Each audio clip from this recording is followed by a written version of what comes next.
45 years ago, Ridley Scott's hit movie Alien reeled in an impressive $184 million at the box office. Well, now the franchise is making a comeback with a new storyline for audiences in 2024. Here's a look.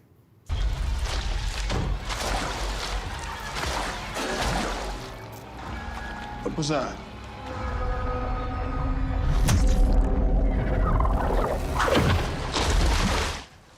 All right, Alien Romulus takes place between the events of Alien from 1979 and Aliens that came out in 1986. And it follows a group of young space colonists trying to escape their doomed planet. Fede Alvarez is the director and co-writer of this film. We're thrilled to have him with us in studio this morning. Welcome.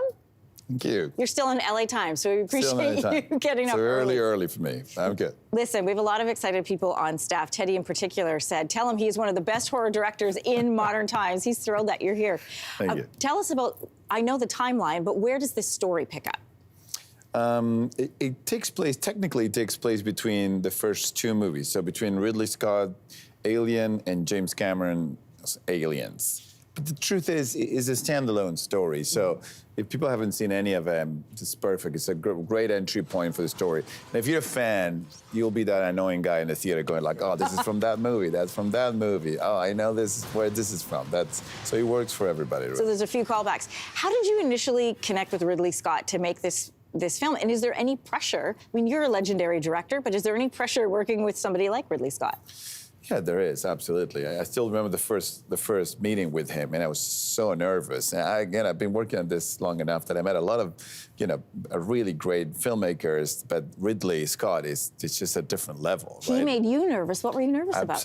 It's just meeting him in general, that was already enough. But also to go to him and tell him my vision for an Alien movie, something that he created, it's quite cheeky in a way, but it went amazing, and I just basically told him what I would love to see as a fan, and he allowed me to do it as a filmmaker. So he's such an amazing director, producer, and really he's been so supportive. Which of the two films made you a fan?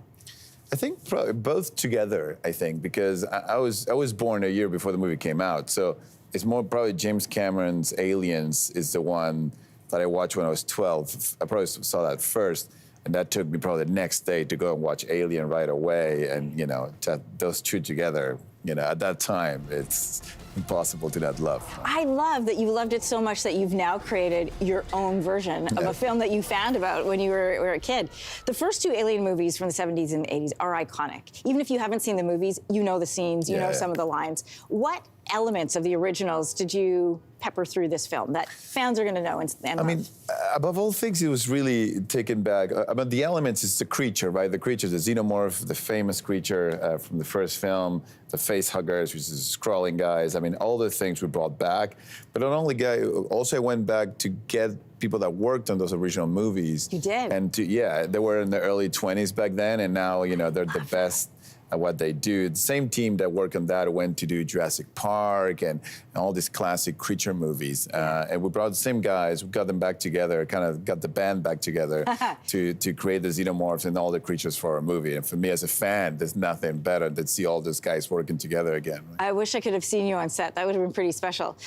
Fans are going to be really excited to know that unlike things like Jurassic Park, there are no green screens used while you made this film. In fact, it was mainly all physical sets, real moving creatures. Why did you choose this over CGI, for example? That's the way it used to be all the time. And I think with time, the techniques become available, and sometimes it's not even that it's cheaper, it's just quicker on the day, right? It's just quicker when you shoot an empty space and you let someone add it later, but we don't do that. That's me. This is creepy even like this behind the scenes. That's me playing with the RC face hugger, just... Fede, did you have fun making this movie? Because I see you smiling looking at this. Of course.